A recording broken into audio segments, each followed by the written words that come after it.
إله إلا الله لا إله إلا الله لا إله إلا الله محمد رسول الله الصلاة على النبي والسلام على الرسول الشفيع الأبطحي والحبيب العربي.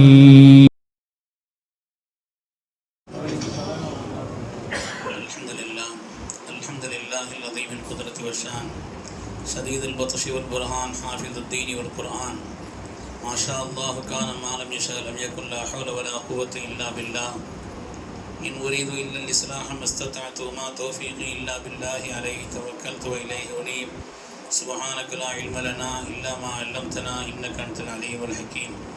قال الله سبحانه وتعالى في القرآن الحميد بسم الله الرحمن الرحيم وإذا ناديتم إلى الصلاة اتخذوها هزوا ولعبا ذلك بأنهم قوم لا يعقلون. وقال النبي صلى الله عليه وسلم أطول الناس أعناقا يوم القيامة المؤذنون أو كما قال عليه الصلاة والتسليم.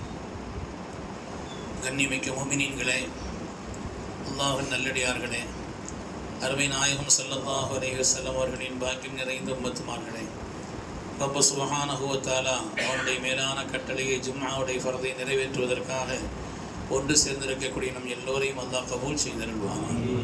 ரப்பினுடைய மேலான திருப்தியை நம்முடைய வாழ்வில் நிச்சயமாக கொண்டு இந்த உலகத்தில் அதற்கு ஏற்ப வாழ்ந்து காண்பித்த வல்லல் முஹம்மது ரசூலுல்லாஹி ஸல்லல்லாஹு அலைஹி வஸல்லம் பரிசுத்தமான வழியில் நின்று இரு உலகத்திலும் வெற்றி பெற்ற சாலிஹீன்கள், அருளாளர்கள், வலிமான்கள், நாதாக்கள், நல்லோர்களின் கூட்டத்தில் அல்லாஹு தஆலா நம்மையும் நம் சந்ததிகளையும் கபூல் செய்தருள்வான். கண்ணியமிக்க முஃமினீன்களே, மார்க்கம் நமக்கு கண்ணியப்படுத்த வேண்டும் என்று எவைகளை சொல்லி இருக்கிறதோ அவைகளை கண்ணியப்படுத்துவது இரையச்சமல்ல கல்புக்கு ஒரு உதாரணம். ஒரு மனிதன் இரையச்சம் உள்ளவன் என்பதற்குண்டான உதாரணம் மார்க்கம் எவைகளையெல்லாம் கண்ணியப்படுத்த வேண்டும் என்று சொல்லி இருக்கிறதோ அவைகளை கண்ணியப்படுத்த வேண்டும். அந்த அடிப்படையிலே இஸ்லாமிய மார்க்கத்தில் ரப்பினுடைய கம்பீரத்தை வெளிப்படுத்தக்கூடிய மகத்தான இறை அத்தாட்சிகளில் ஒன்றுதான் பாங்கு. இன்று பாங்கை பற்றி உண்டான கண்ணியம் நம்முடைய உள்ளத்தில் எந்த அளவிற்கு பதிந்திருக்கிறது, அந்த பாங்கினுடைய நிலைப்பாடுகளை கேட்கும் பொழுது நாம் எப்படி நடந்து கொள்கிறோம் என்பதை பற்றி நாம் சிந்தித்து பார்க்க வேண்டும். பாங்கு என்பது சாதாரணமானதல்ல, அது நம்முடைய உயிரோடும் உணர்வோடும் கலந்த ஒரு மகத்துவம். அது நம்முடைய உயிரோடும் உணர்வோடும் கலந்த ஒரு மகத்துவம் மிக்கது. உலகத்திலே ரப்பின்பால் அழைப்பதற்கு ஏராளமான வழிகள் இருக்கிறது. அல்லாஹ்வின்பால் இந்த உலகத்தில் அழைக்கக்கூடிய அந்த அழைப்பை விட அழகான சொல் சொல்பவர் யார்? ரப்பினுடைய காரியத்திற்காக அழைக்கக்கூடிய அந்த தாவத்து தான் உலகத்தில் ஆக சிறந்தது, அழகான சொல். ஆனால் அந்த தாவத்துகளிலெல்லாம் நிறைவான ஒரு தாவத், அந்த தாவத்துகளிலெல்லாம் உன்னதமான ஒரு தாவத் இருக்கிறது என்று சொன்னால் தாவத்து தாம்மா, நிறைவான ஒரு தாவத் என்று பாங்கை பற்றி தான் நமக்கு சொல்லி காட்டப்பட்டிருக்கிறது. ரப்பின்பால் அழைப்பதற்குண்டான அந்த தாவத்துகளிலே நிறைவான ஒரு தாவத் என்றால் அல்லாஹு அக்பர் என்று அழைக்கப்படக்கூடிய அந்த தாவத்து தான் தாவத்து தாம்மா. உலகத்திலே மனிதர்களிடத்திலிருந்து ஷைத்தான் அண்டுவதை விட்டும் விரண்டோட செய்வதிலே, ஷைத்தானை விரண்டோட செய்வதிலே பாங்குக்கு நிகராக வேறு ஒன்றுமே கிடையாது. பாங்குக்கு நிகராக வேறு ஒன்றுமே கிடையாது. இதா நூதிய லிஸ்ஸலா, தொழுகைக்காக பாங்கு சொல்லப்பட்டு விட்டால் அதுவர ஷைத்தான் புறமுதுகிட்டு ஓடுகிறான். உலக துராத், அவனால் தாங்க முடியாத அளவிற்குண்டான ஒரு நிலையிலே தன்னிலிருந்தும் காற்று பிரிந்த நிலையில் அவன் விரண்டோடுகிறான் என்று கண்மணி முஹம்மது ரசூலுல்லாஹி ஸல்லல்லாஹு அலைஹி வஸல்லம் சொன்னார். தக்பீர் கட்டின பக்கத்தை வந்துடுறான். தக்பீர் கட்டினால் தொழுகைக்கா தக்பீர் கட்டி வந்து அவனுடைய கல்வியிலே விசுவாசை போடுவதற்கு வருகிறான். ஆனால் பாங்கு சொன்னால் விரண்டோடுகிறான் என்று சொன்னார்கள் கண்மணி ரசூலுல்லாஹி ஸல்லல்லாஹு அலைஹி வஸல்லம் அவர்கள். அதே போல உலகத்திலே பாங்கு சொல்லப்படாத ஒரு நேரத்தையே ரப்பு வைக்கவில்லை. உலகத்தினுடைய இந்த சுழற்சியிலே எங்காவது ஒரு இடத்தில் பாங்கு சொல்லப்பட்டு கொண்டே இருக்கிறது. பாங்கு சொல்லப்படாத ரப்பினுடைய மகத்துவத்தை வெளிப்படுத்தக்கூடிய அந்த உன்னதமான பாங்கை சொல்லப்படாத, ஒலிக்கப்படாத ஒரு நேரம் கூட அல்லாஹ் தஆலா துன்யாவில் வைக்கவில்லை என்று பெருமக்கள் சொல்வார். பாங்கு என்பது நம்முடைய வாழ்வின் பல்வேறு நிலைகளோடு தொடர்புள்ளது. உலகத்திலே ஒரு குழந்தை பிறந்தால் உலகத்தின் நச்சு ஒலிகளெல்லாம் கேட்பதற்கு முன்னாலே அல்லாஹு அக்பர் என்ற உன்னதமான உச்சாடானம் அந்த பிள்ளையினுடைய காதிலே ஒலிக்கப்பட்டு விட்டால், சொல்லப்பட்டு விட்டால், ஷைத்தானுடைய தீண்டுதல் இருக்காது என்று வருகிறது. ஷைத்தானுடைய தீண்டுதல் இருக்கிறது. அது சொல்றதுக்கு ஆம்பளைங்க தான் சொல்லணும், பொம்பளைங்க தான் சொல்லணும், அவங்க தான் சொல்லணுங்கிறது இல்லை. யார் வேண்டுமானாலும் சரி, பிள்ளையினுடைய காதிலே முதலாக பாங்கு சொல்லப்படுவது என்பது அல்லாஹு அக்பர் என்ற மகத்துவத்தை பிள்ளையினுடைய உள்ளத்தில் ஆழ பதிக்க செய்யும் ஷைத்தானுடைய தீங்குகளில் இருந்து. அது பிறப்பின் பொழுதும் அதே போல ஒரு மனிதனுக்கு கவலை ஏற்படுகிறது, மயக்கம் ஏற்படுகிறது, ஷைத்தானுடைய தீண்டுதல் இருக்கிறது. இதுபோல கட்டங்களில் எல்லாம் சொன்னார்கள், இதா ராய்த்துமுல் ஹரீர், ஒரு இடத்தில் தீ பற்றி எரிந்தால் ஃபகப்பிரு அல்லாஹு அக்பர் என்று சொல்லுங்கள், பாங்கு சொல்லுங்கள், அந்த தீ அணையும் என்று சொன்னார்கள். அதே போல ஒரு மனிதனுடைய பல்வேறு நிலைகளிலே ஒரு மனிதன் பயணம் செல்கிறான் என்று சொன்னால் அந்த பயணியை அனுப்பிவிட்டு அதற்கு பின்னால் பாங்கு சொல்லுங்கள். பாங்கு இகாமத்து சொன்னால் அந்த பயணத்தினுடைய பாக்கியம் பெற்றவனாக அவன் செல்கிறான் எல்லாம் வருகிறது. அதனாலே பாங்கிற்கு அவ்வளவு பெரிய ஒரு முக்கியத்துவத்தை மார்க்கம் கொடுக்கிறது. பாங்கிற்கு உண்டான முக்கியத்துவம் என்பது சாதாரணமானதல்ல. சல்லாசபடத்தில் ஒரு ஆள் வந்தாங்க, நாயகமே நான் சொர்க்கம் போறதுக்கு ஏதாவது லேசான வழியை சொல்லுங்கன்னு கேட்டான்.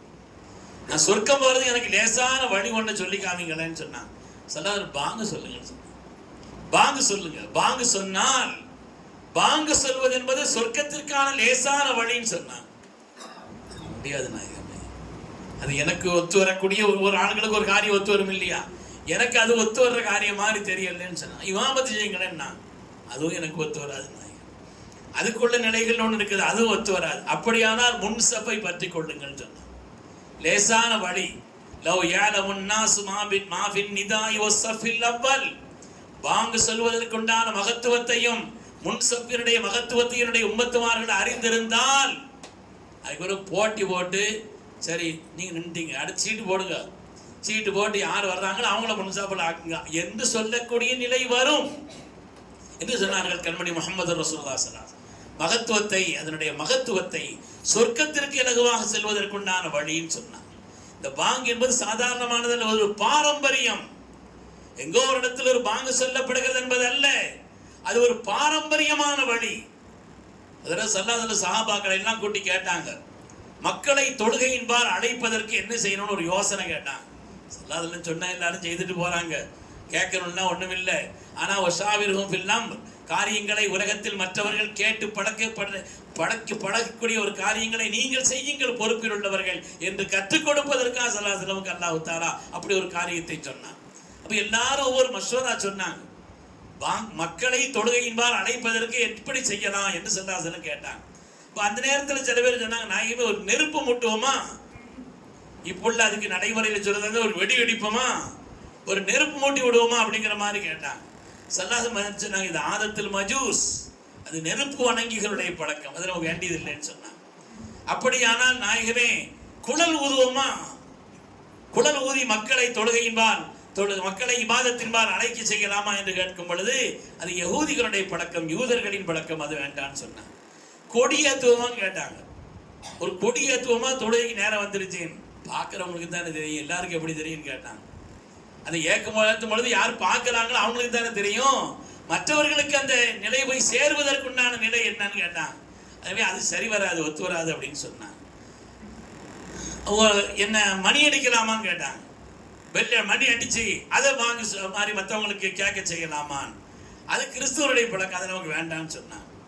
கடைசியில் என்ன செய்யறது, 4 நாளைக்கு யோசனை கேட்டு ஒரு யோசனை முடிவுக்கு வந்துச்சு, அஸ்ஸலாத்து ஜாமியா, மக்களே தொழுகைக்கு ஒன்று சேருங்கள் அப்படின்னு சொல்லி நீங்க ஒரு மூலையில சத்தம் போடுங்க, அது கேட்டவங்க அங்கே சத்தம், அதுக்கு கேட்டவங்க அங்கே எப்படின்னு சொல்லி முடிவாயிடுச்சு. அதனால அஸ்ஸலாத்து ஜாமியா அப்படின்னு சொல்லலாம் அப்படின்னு முடிவாயிடுச்சு. இந்த மஷ்வரா முடிஞ்சு அதுக்கு பிறகு எல்லாரும் கலைஞ்சு போறாங்க. போனால் அன்று அதிகாலையில் சையதுனா அப்துல்லாஹ் இப்னு ஸைத் ரலியல்லாஹு அன்ஹு அவர்கள், ரலியல்லாஹு அன்ஹு சொல்லிக்கங்க, அப்துல்லாஹ் இப்னு ஸைத் ரலியல்லாஹு அன்ஹு அவர்கள் இந்த உம்மத்திலே பாக்கியம் பெற்ற மாமனிதர். அப்துல்லாஹ் இப்னு ஸைத் ரலியல்லாஹு அதிகாலையில் ஓடி வர்றாங்க, நாயகமே நான் ஒரு கனவு கண்டேன், என்னுடைய கனவிலே ஒருவர் வந்து கையில ஒரு பெரிய பெல்லு தூக்கி வச்சுக்கிட்டு இருக்கிறாரு, அது கொஞ்சம் தாங்கணுங்கன்னு கேட்டேன். அதை கையில் கொஞ்சம் தாங்கன்னு கேட்டார். எதுக்குன்னு கேட்டார். மக்களை தொழுகைக்கு அழைக்க வேண்டும், இதை கொண்டு நான் ஒலிக்கலாம், சத்தம் செய்ய வைக்கலாம் என்று நினைக்கிறேன். அதுக்கு அது செய்ய வேண்டியது இல்லையே. அல்லாஹு அக்பர் அல்லாஹு அக்பர் இந்த பாங்கினுடைய வாசகத்தை பூரா சொல்லி இதை சொல்லி அழைக்கலாம்னு சொன்னாங்க. முடிச்ச உடனே பதறி ஓடி வந்துட்டாங்க ஸல்லல்லாஹு அலைஹி வஸல்லம். நாயகமே, நான் இப்படி கனவு கண்டேன். அன்று சுபுகிலே சொல்லப்பட்டது. முதலாக பாங்கு ஒலிக்கப்பட்டது சுபுகில தான். சுபுகில இந்த பாங்கு சத்தத்தை கேட்ட உடனே படுத்திருந்த உமர் ரலியல்லாஹு அன்ஹு அவர்கள் வேசி கூட ஒழுங்கா உடுக்கல, அவங்க ஓடி வர்றாங்க. ஓடி வந்தாங்க. நாயகமே, நானும் இப்படி கனவு கண்டேன்னு சொன்னாங்க. நானும் இவ்வாறு கண்டேன், ஒரு மலக்கை கண்டேன், அவங்க இப்படி சொன்னாங்க என்று சொன்ன உடனே கண்மணி நாயகம் ஸல்லல்லாஹு அலைஹி வஸல்லம் அதை நடைமுறைப்படுத்தினார்கள் என்பது பாங்கிற்கு ஒரு பாரம்பரியம் உண்டு. பாங்கிற்கு ஸல்லல்லாஹு நேரடி தொடர்பு, சஹாபிகளுடைய நேரடி தொடர்பு, மலக்குமார்களுடைய நேரடி தொடர்பு, வான்மண்டலத்திலிருந்து வந்து உண்டான ஒரு மகத்தான பாரம்பரியமிக்க ஒரு தொடர் தான் இந்த பாங்கினுடைய நிலை. இது பிடிக்காத யாருக்குன்னா யூதர்களுக்கு. யூதர்களால தாங்க முடியாத சில விஷயம். சத்தம் போட்டு ஆமீன்னு சொன்னா ஒத்துக்கிறாது அவங்களுக்கு. தொழுகையில சஃப் ரொம்ப கரெக்டா நேரா நின்னா அவங்களுக்கு ஒத்துக்கிறாது. அது மாதிரி பாங்கொலியும் அவர்களால் தாங்க முடியாது. அல்லாஹ் சொல்கிறான், வைதா நாதைத்தும் இலஸ்ஸலாத்தி இத்தகதுஹா உஸ்வம் வலஇபா. தொழுகைக்காக அழைக்கப்பட்டால், பாங்கு சொல்லப்பட்டால், இத்தகதுஹா ஹுஸ்வம் வலஇபா, அதை கேலியாக, பரிகாசமாக, விளையாட்டாக, ஒன்றுமில்லாமல் ஆக்குவதற்குண்டான முயற்சிக்கிறார்கள். ذلك بأنهم قوم لا يعقلون, அறிவில்லாத சமுதாயம் அல்லாஹ் சொல்றான். ذلك بأنهم قوم لا يعقلون, அறிவில்லாத சமுதாயம் என்று அல்லாஹ் சொல்கிறான். யூதர்களுக்கு தான் பாங்கு ஒத்துக்கிறார். அதனால பாங்கு என்பது மகத்துவம் மிக்கது, உன்னதமானது என்பதிலே எந்த விதமான சந்தேகம் இல்லை. உண்மையானவர்களே, ஸல்லல்லாஹு அலைஹி வஸல்லம் காலத்தில் அவர்களுடைய பிலால்கள் 3 பேர், அவங்களுடைய முஅத்தின்கள் 3 பேர். ஒன்று தரத்து பிலால் இப்னு ரபாஹ் ரலியல்லாஹு தஆலா. பாங்கு பாங்குன்னு சொல்றவே, பாங்குங்கிறது அரபி வார்த்தை இல்லை, அது ஃபார்சி வார்த்தை, அறிவித்தல்னு அர்த்தம். அசல் அதான், அதான் என்பதுதான் அரபி சொல். நான் ஸல்லல்லாஹு அலைஹி வஸல்லம் முஅத்தின்கள் 3 பேர். ஒரு தரத்து பிலால் ரலியல்லாஹு அன்ஹு, இன்னொன்று சையதுனா அபூ மஹ்தூரா ரலியல்லாஹு அன்ஹு அவர்கள், இன்னொரு செய்தினா அப்துல்லாஹ் இப்னு உம்மு மக்தூம் ரலியல்லாஹு அன்ஹு அவர்கள். 3 பேர் ரசூலுடைய முஅத்தினீன்கள். இதுல இருந்து பிலால் அவங்க தான் பாங்குக்குன்னு. ஏன்னா அப்துல்லாஹ் இப்னு ஸைத் கனவு கண்டு வந்து சொன்ன உடனே ஸல்லல்லாஹு அலைஹி வஸல்லம் பிலாலை கூப்பிட்டுவாங்கன்ட்டாங்க. ஸல்லல்லாஹு அலைஹி பிலாலை கூப்பிட்டு வந்து பிலால் அவர்களே நீங்க பாங்கு சொல்லுங்கன்னு சொன்னாங்க. அதனால பிலால் அவர்கள் தான் ஸல்லல்லாஹு அலைஹி வஸல்லமோடு எப்பொழுதும் இருந்து பாங்கு சொல்பவர்கள், பாங்கை கேட்க செய்பவர்களாக அதற்கு பிலால் இருந்தார். கஅபா வெற்றி கொள்ளப்பட்ட உடனே, மக்கா வெற்றி கொள்ளப்பட்ட உடனே கஅபா முஸ்லிம்கள் வசம் வந்தது. உள்ள முதல்ல நுழைஞ்சவங்க 2 பேர் தான். உள்ள முதல்ல நுழைஞ்சது ஸல்லல்லாஹு அலைஹி வஸல்லம் அதற்கு பிலாலத்துல சாவியை கொடுத்து, இஃப்தஹில் பாப யா பிலால், பிலாலே கஅபாவை திறங்கன்னா. பிலால் ஆடி போயிட்டான். இந்த கஅபா மக்கமா நகரம் எப்பொழுது வெற்றி கொள்ளப்படும், இதை தவாப் செய்வோம், உள்ளே போவோம் என்றெல்லாம் தேட்டத்தில் இருந்த சஹாபாக்கள், பெரும் சஹாபாக்கள் இருக்கிறார்கள். ஸல்லல்லாஹு அலைஹி வஸல்லம் பிலாலத்தில் கொடுத்து கதவு திறங்கன்னு சொன்னார். அன்றைய காலகட்டத்தில் இது ஒரு சாதாரணமான விஷயம் அல்ல. அது பிலால் ரலியல்லாஹு உள்ள போன உடனே கஅபாவுக்கு உள்ளல்ல மேலே ஏறி நின்று பாங்கு சொல்லுங்கள் சொன்னார். மேலே ஏறி நின்று அதற்கு பிலால் ரலியல்லாஹு அவர்கள் பாங்கு சொல்ல சொன்னார்கள். மக்காவில் அது ஏற்படுத்திய தாக்கம், எதிரிகளுடைய உள்ளத்தில் ஏற்படுத்திய கிளி, அதாவது சஹாபிகளுக்கு உண்டான மகிழ்ச்சி, ஸல்லல்லாஹு அலைஹி வஸல்லம் ஒரு பெரிய பாரம்பரியத்தை, ஒரு சமதர்ம சமுதாயத்தை இந்த உலகத்திலே நிலைநிறுத்தியதற்கு உண்டான அடிப்படைகளில் அது ஒன்று. அதற்கு பிலால் ரலியல்லாஹு எப்பொழுதுமே ரசூலுல்லாஹோட இருப்பாங்க பாங்கு சொல்றதுல. அதோட பயணத்தில் அதற்கு பிலால் ரலியல்லாஹு போகும்பொழுதுதான் ஸல்லல்லாஹு அலைஹி வஸல்லம் பாங்கு சொல்லுங்கன்னு சொன்னாங்க. அதற்கு பிலாலை பார்த்து அவங்க பாங்கு சொன்னாங்க. அங்க ஒரு ஆள் பக்கத்துல இது சொல்றது ஒரு திரும்ப சொல்லிக்கிட்டு இருக்கிறார். இவன் அல்லாஹு அக்பர் அல்லாஹு, அவர் அல்லாஹு அக்பர் அல்லாஹு அக்பர்ங்கிறார். அதுதான் யாரும் பாங்கு சொல்றாங்களே, யாருன்னு கேட்டாங்க ஸல்லல்லாஹு அலைஹி வஸல்லம். போய் பார்த்தாங்க, அபூ மஹ்தூரான்னு ஒரு ஆள், சின்ன வயசுக்காரர் அபூ மஹ்தூரா. அவரை கூப்பிட்டு வாங்கன்னா அவர் நான் வரமாட்டேன்னார். தூக்கிட்டு வாங்கன்ட்டான். தூக்கிட்டு வந்தாங்க.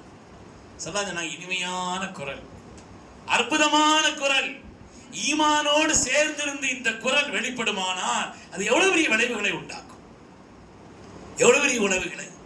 பாங்கு ஒது இல்லாட்டா கூட பாங்கு கூடும். ஆனா ஒதுவோடு சொல்வது ஈமானுடைய உணர்வு, அது ஈமானை வெளிப்படுத்தக்கூடிய சாட்சி அது. அதனால ஸல்லல்லாஹு அலைஹி வஸல்லம் சொன்னாங்க, நீங்க ஈமான் கொள்ளுங்கன்னு சொன்னாங்க. அவர் யோசிச்சார், அபூ மஹ்தூரா யோசிச்சார். ஸல்லல்லாஹு தலையில் இருந்து அப்படியே முகத்தோடு நெஞ்சு வர தடவுனாங்க இல்லையா, அவரையும் அறியாம அஷ்ஹது அல்லா இலாஹ இல்லல்லாஹ் வ அஷ்ஹது அன்ன கலிமா சொன்னார். ஸல்லல்லாஹு அபூ மஹ்தூராவை இனிமேல் நீங்கள் வாங்க சொல்லுங்கள் என்று நியமித்தார்கள். மதீனாவிலே 50 வருட காலம் அபூ மஹ்தூரா பதில் சொன்னார், வாங்க சொன்னார். மதீனா முனவராவிலே 50 ஆண்டு காலம் சையதுனா அபூ மஹ்தூரா ரலியல்லாஹு தஆலா வாங்க சொன்னார். அதற்கு பிலால் ரலியல்லாஹு தஆலா அன்ஹு, அதற்கு அபூ மஹ்தூரா ரலியல்லாஹு தஆலா அன்ஹு சடைமுடிக்காரர். வரலாற்றில் ஸல்லல்லாஹு அலைஹி வஸல்லம் முபாரக்கான கரம் அவருடைய தரையிலே பட்டதினால் தரைமுடி இறக்காம இருந்தார்.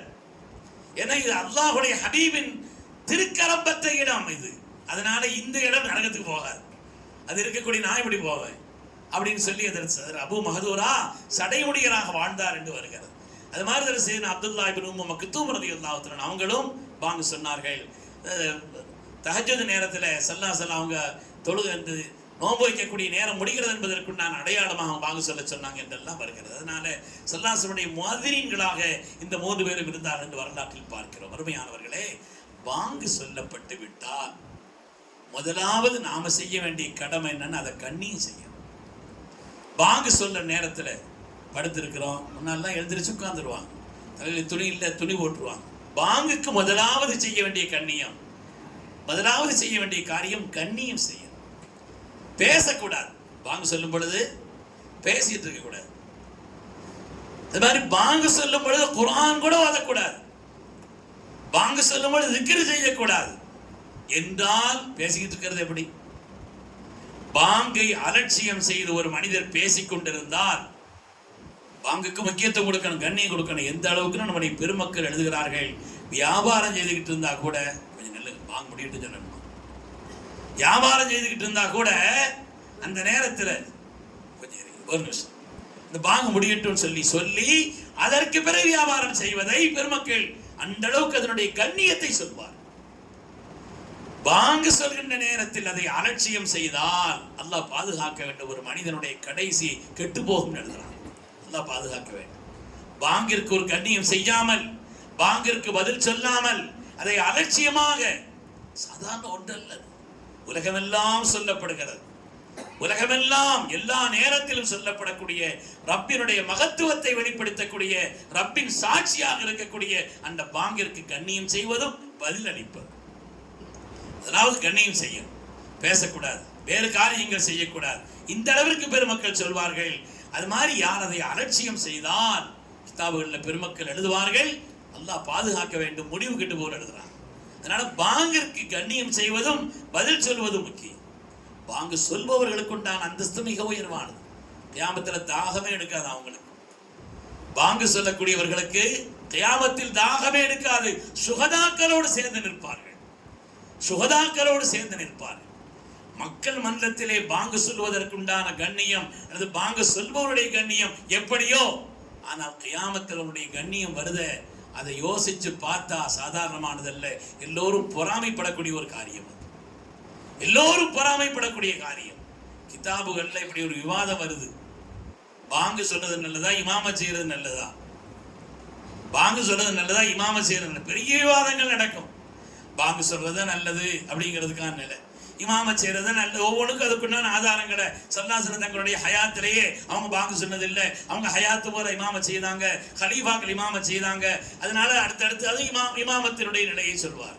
பாங்கு சொல்வதனுடைய நிலையை பற்றி சொல்லிட்டு கடைசியில பாங்கு சொல்றத சிறப்புன்னு முடிச்சுட்டு அவங்க ஸல்லல்லாஹு பாங்கு சொல்லல, அவங்களுடைய ஹயாத்திலேயே பாங்கு சொல்லல என்றால் ஹய்யா அலஸ் ஸலாஹ் அப்படின்னு ஸல்லல்லாஹு சொல்லிட்டாங்கன்னு வைங்க, தொழுகையின்பால் வாருங்கள்னா கேட்ட ஆளு வேற வேலை செய்ய போனா காஃபிர் ஆயிடுவார். மற்ற ஆட்கள் பாங்கு சொல்லி சரி இந்த வேலையை முடிச்சுட்டு வருவோன்னு போனா பிரச்சனை இல்லை. ஸல்லல்லாஹு ஹய்யா அலஸ் ஸலாஹ் சொன்னா அடுத்த வேலை ஒண்ணுமே செய்ய முடியாது, வந்துதான் தீரணும். தூங்கிட்டு இருந்தாரு, ஸல்லல்லாஹு ஒரு ஆளை கூப்பிட்டு அவரை எழுப்புங்கன்னு சொன்னாங்க. அவரை கூப்பிட்டு நீங்க எழுப்புங்கன்னா எந்த நல்ல காரியத்திலையும் தாங்க தானே வந்துவாங்க ஸல்லல்லாஹு. அப்ப அவரை எழுப்புறது இபாதத்துக்காக எழுப்ப சொல்லும் பொழுது ஏன் ஸல்லல்லாஹு நம்மளை எழுப்ப சொன்னாங்கன்னா, ரசூல் எழுப்பி அவர் பார்த்துட்டு இல்லைங்க அப்படின்னு படுத்துட்டாருன்னு வைங்க, அவர் குஃப்ரு வந்துடும். ஆனால் மற்றவங்க எழுப்பி அவர் ரெண்டாவது சடைவை படுத்தா கூட அதனுடைய நிலைங்கிறது வேற. அதனால ஸல்லல்லாஹு உம்மத்தின் மீது கருணை கொண்டு அவங்களுக்கு வேற ஏதாவது சேர்ந்துடக்கூடாதுங்கிறதுக்காக வேண்டிதான் அவங்க பாங்கு சொல்ல இல்லைன்னா இது முக்கியத்துவம் எழுதுவார். அருமையானவர்களே, அதனால பாங்கிற்கு முதலாவது நாம செய்ய வேண்டிய காரியம் கண்ணியம், ரெண்டாவது பதில் சொல்லணும். கூலு கமா காலல் முஅத்தின், முஅத்தின் என்ன வார்த்தையை சொல்கிறாரோ அதை நீங்கள் திரும்ப சொல்லுங்க. அல்லாஹு அக்பர் அல்லாஹு அக்பர் நீங்கள் அப்படி சொல்லுங்க. அஷ்ஹது அன் லா இலாஹ இல்லல்லாஹ் நீங்கள் அப்படி சொல்லுங்க. அஷ்ஹது அன்ன முஹம்மது ரசூலுல்லாஹ் அப்படி சொல்லுங்க. ஹய்யா அலஸ் ஸலா ஹய்யா அலஸ் ஸலான்னு சொல்லுங்க. ஹய்யா அலல் ஃபலாஹ் ஹய்யா அலல் ஃபலாஹ்னு சொல்லுங்க. அஸ்ஸலாத்து கைரும் மினன் நௌம் திரும்ப சொல்லணும். அதே வார்த்தையை திரும்ப சொல்றது ஒரு முறை. இன்னொரு முறை இருக்குது, ஹய்யா அலஸ் ஸலா என்று சொன்னால் லா ஹவுல வலா குவத்த இல்லா பில்லாஹில் அலியில் அதீம் அப்படி சொல்றது ஒன்று. அதையே திரும்ப சொன்னாலும் போதுமானது. இல்ல லா ஹவுல வலா குவத்த இல்லா பில்லா அது ஒரு முறை. பாங்குக்கு பதில் சொல்லணும். பாங்கு அதற்கு மாவியா இருந்தாத்தன் அவர்கள் மதீனா முனவரா வந்த நேரத்துல முதல்ல ஸல்லல்லாஹு அந்த 2 நிமிடம் குத்பா ஓதுறாங்க. அவங்க உட்கார்ந்து இருக்கும் பொழுது பாங்கு சொல்லப்படுது. பாங்கு சொல்லப்படுற நேரத்துல அஷ்ஹது அன் லா இலாஹ இல்லல்லாஹ் இவங்க சொன்னாங்க, வா அண்ணன் அல்லாஹ் ஒருவன் சாட்சி சொல்கிறேன்னு சொல்றாரு இல்லையா, நானும் அதற்கு மாவியார் தான் நானும்னு சொன்னாங்க. பாங்குக்கு பதில் சொல்லப்பட வேண்டும் என்பதுதான் அதனுடைய அடிப்படையான விதம். அது ஸல்லல்லாஹு சொன்னாங்க, முஅத்தின் எந்த வார்த்தையை சொன்னாரோ அதை திரும்ப சொல்லுங்க. லா ஹவ்ல வலா குவத்த இல்லா பில்லாஹ் ஹய்யா அலஸ் ஸலாஹ் ஃபலாஹ் இந்த வார்த்தையோ மாஷா அல்லாஹு கான் இந்த வார்த்தையை சொன்னார். சொல்லி முடித்த பிறகு பதில் சொல்ல வேண்டும். முதலாவது பதில் சொல்லி முடித்த பிறகு அதற்கு பிறகு ஒரு ஸலவாத் ஓதுங்க.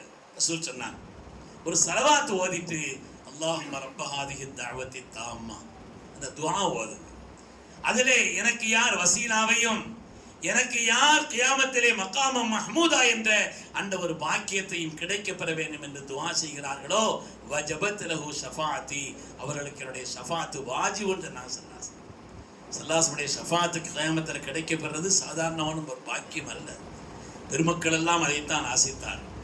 சஹாபிகள் ஒரு ஆள் இந்தியாவிலிருந்து அல்லாஹ்வுடைய ஹபீபை தேடி பயணமானார். நீண்ட ஒரு வரலாறு ஹதீஸிலே உண்டு. ஸல்லல்லாஹு உங்களை வரவேற்று இவ்வளவு சிரமப்பட்டு வந்தீர்களே, உங்களுக்கு என்ன பாக்கியம் வேண்டும் கேளுங்கள் தருகிறேன் என்று சொன்னார். அவர் சொன்னார், நாயகமே ஒன்றை கேட்கிறேன். ஃபகுல்லி ஷஃபீஅன் யௌம லாது ஷஃபாத் யாருடைய ஷஃபாத் இந்த அளவுக்கு பயன்படாதே அந்த மகத்துவமிக்க தங்களுடைய ஷஃபாத் எனக்கு வேணும்னு கேட்டார். ஸல்லல்லாஹு ஃபிலஹ்தயா சவாதை நீங்கள் வெற்றி பெற்று விட்டீர்கள் சொன்னார். அந்த ஷஃபாத் இலகுவாக கிடைப்பதற்குண்டான வழி எதுங்க? பாங்குக்கு பதில் சொல்றது. கடைசியாக ஒரு ஸலவாத் ஓதிட்டு துஆ செய்யும். நம்ம அதில் கவனம் செலுத்தணும். பாங்கிற்கு அலட்சியம் செய்தால் சூல் ஹாத்திமா என்பதை போல பாங்கிற்கு முறையாக பதில் சொல்லி துஆ சொன்னால் அவங்களுடைய வாழ்க்கையினுடைய கடைசி நேரம் பாக்கியமாக இருக்கும் என்று சொல்கிறார். அல்லாஹ் தஆலா நமக்கு அந்த நசீபை தந்தருள்வானா, பாங்கினுடைய கண்ணியத்தை உணரும் நசீபை தந்தருள்வானா. அதற்குண்டான பதிலை சொல்லி அதற்குண்டான துஆவையும் ஓதி அல்லாஹ்வுடைய ரசூலின் மகத்துவமிக்க ஷஃபாத்தை பெற்றுக்கொள்ளக்கூடிய உயர்ந்த நசீபையும் நம்முடைய வாழ்வின் கடைசி நேரம் பாக்கியமாக ஆகுவதற்கும் அல்லாஹ் நசீபை தந்தருள்வானாக. ஆமீன் ஆமீன் யா ரப்பல் ஆலமீன். வ ஆகிரு தஅவானா அனில் ஹம்துலில்லாஹி ரப்பில் ஆலமீன். அஸ்ஸலாமு அலைக்கும்.